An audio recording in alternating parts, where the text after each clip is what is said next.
Unseen depths of darkness. The pillars have been sleeping for centuries. They have awakened.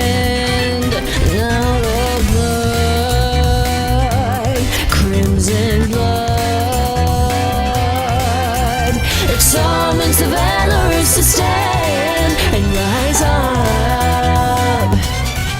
Our heritage love, we could be called our fate. Then with your smiling eyes, step up to the flame.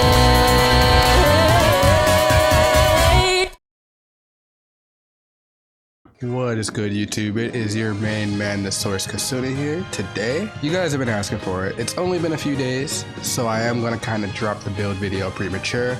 Just note that I will be offering budget options for every single set of gear in this build video. So if you are a low budget player, or if you're playing on a budget, or if you're just trying to try out the build for yourself, there is a way to try it for super cheap, and you'll see that in this video. Without any further ado, let's get into the nitty gritty. So, starting things out with our stats, you are going to want to go with intelligence and strength. I've seen a lot of speculation in the comments, and it's very fun to watch you guys speculate in the comments. I like to see the discussion, so hopefully you guys keep that up in the comments for this video. The reason why you want to go with intelligence and strength here is because, obviously, the skills that we'll be using in this build are magic. They scale with intelligence, and even if our magic attack is, pretty low, I would consider this a very low magic attack stat. These skills scale very, very highly with magic attack, as you'll see later in this video. Our attack stat is also important, but that's not the focus, so it's not a big deal if your attack status is pretty low. For our food buffs, we will be going with the food buffs that you see here. You do not need attack MP recovery. However, if you are playing a solo version of this build, I would definitely recommend taking attack MP recovery instead of magic attack. You will yield much better results. And for our registlets, these will be the registlets that we are using. Starting things out in our skill trees with star gems, we only need 3 star gems. This is a very, very low star gem build. In fact, you don't even need these star gems. They're optional. In our shot skills, we will be taking long range, quick draw, as well as decoy shot. We're taking long range because this skill can be cast from 8 meters or longer. However, this skill does not scale with short range damage or long range damage. However, this skill does still increase the damage, so take it. With quick draw, this is just so we can have a little bit of extra MP in most of our battles. And decoy shot is for those longer battles so that we can have a steady flow of MP. In our magic skills, we will be taking impact level 7 as well as magic finale. We want impact still. You can take the fighter's impact regislet if you want, so you can have a combo opener. In our guard skills, we will be taking Mirage Evasion level 1. In our survival skills, because we have intelligence, take short rest level 10. I know you're gonna look at me crazy because you can just get a star gem for this. If you can get a star gem, the more the merrier. But take it level 10 because with our mana regen skill after fights, if you cast that skill, you don't even need a natural MP regen equipment on to get the full boost from it, because you're gonna get all your MP back in literally 3 seconds. I'm not joking. And obviously you want to take MP boost so we can have that extra 300 MP. In our support skills, we will be taking Brave Aura. If you have star gems for any of these skills that I took, or if you skip decoy, or if you, because obviously I want you to take inspiration from this build. I don't want you to just copy it. You can, but it will yield different results depending on different scenarios. So do it at your own discretion. But if you have the skill points, go ahead and take mana recharge if you don't want to get the star gem for whatever reason. The star gem is pretty cheap, so I would recommend just getting the star gem for it.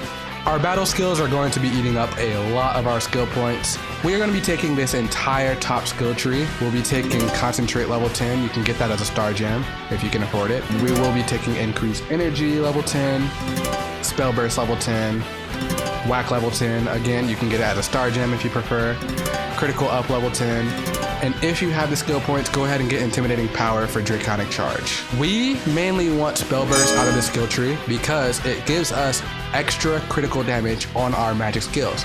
In case you didn't know, Spell Burst not only increases the magical critical rate for magic skills, but it also increases the crit damage calculation for magic skills. So you're basically getting 20 to 30% extra damage for free by taking this skill. In our hunter skills, we will be taking Camouflage level 10. This is a free 40 critical rate.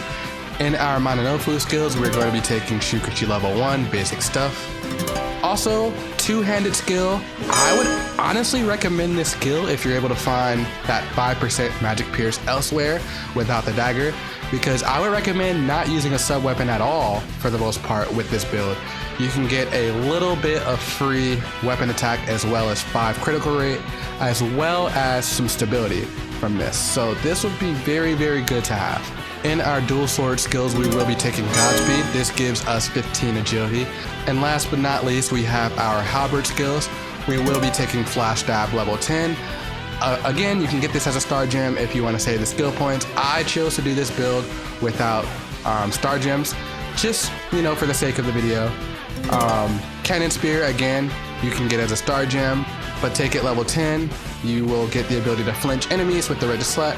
That is going to be very important in certain fights. And, you know, once again, Draconic Charge, you want as level 10. Even though we are playing a magical build, because the second hit uses Magic Pierce, we can actually min-max the damage of that second hit. Now, the damage is not going to be very impressive, obviously, but it's still additional damage that you can do while your lightning strikes are hitting the enemy. Because while those strikes are hitting the enemy, you have two options. You can continue to prorate, or you can just use Draconic Charge. We'll be taking Chronos Drive level 10, as well as Infinite Dimension level 10. I already did a video explaining what all three of these skills do. So you can go watch that video if you are interested in what they do. Just a little bit of additional information about Thor's hammer. It is confirmed that this skill gives 20 Magic Pierce across the entire build, not just for the skill alone. So this Magic Pierce works on Draconic Charge, it works on Punish Ray, works on Finale. Again, use this at your own discretion. You can make a complete Magic Halberd build based around this. You only need 80 Magic Pierce for this build to work. And obviously we will be taking Halberd Mastery level 10. Again, you can get that as a star gem. Tornado Lance for extra critical damage, and, you know, just extra scaling on all of our halberd skills in general. Godspeed Wield, Almighty Wield, and you can take Buster Lance if you want, but like, we're not going to be using Punish Ray.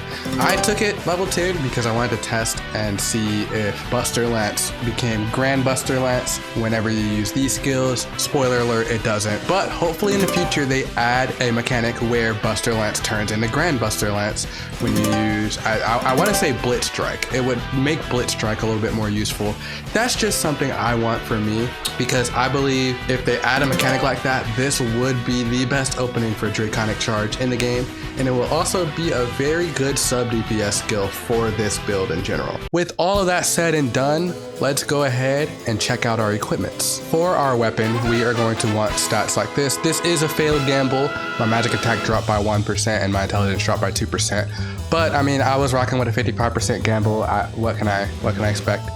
There are non-gamble variants of this, like magic attack 10% with intelligence 4 or 5%. And the rest of the stats will be the exact same. Our crystals are going to be Batudo and Diarc. Our sub weapon is going to be the Demon Empress Dagger.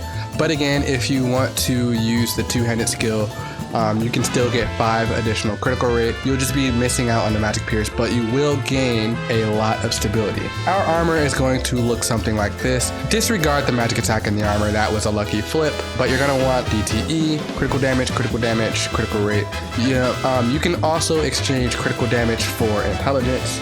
I would recommend sticking with critical damage. The damage difference is not it's very, very close. Critical damage just gives a little bit more of an edge in my testing. For the crystals on the armor, we're gonna go with Bangrudam for the 5% Magic Pierce, as well as the attack speed, magic attack, and attack. This is just a really good crystal for Halberd now. Like, I never thought I would see the day where these attack and magic attack crystals are like actually really, really useful. The second crystal on our armor is going to be Gegner. However, if you don't have the spin of the dish out for Gegner, Yulcat is also fine. I mean, the damage difference isn't going to be insane. So again, do what you will. Plus, you also get an additional 10% attack MP recovery. So that's also very nice. For our additional, we are going to use the Gingerbread Man Santa. However, on screen, I will be showing substitutions you can use. Like the Schmet hairpin is also good. The Yermo turban is another really good option that I see people using. So again, do what you will with what you have. You do not have to copy this build. You can go based on your own discretion. Just know that the intelligence and magic attack are very important. And because of the 20 magic pierce you gain from using Thor's hammer, you really don't need magic pierce in your additional gear. For similar reasons, the crystals in this will be as shown. We're going to be using Mage Felicia. The stability, intelligence, and magic attack are all really good. We really need that stability because this build is going to lack a little bit of stability. And we're going to use Urkuch as our second crystal. If you don't have the spin of the dish out for this crystal, again, you can use Garnache, or you can alternatively use Maeli. And our ring, we're going to be going with the old traditional mischievous pocket watch. I don't even have to do too much explaining on why that is like the best ring you can use. It's a farmable ring. If you don't have it, I suggest you pick it up on the next Halloween event. Piskruva is going to be our first crystal of choice in the in the ring.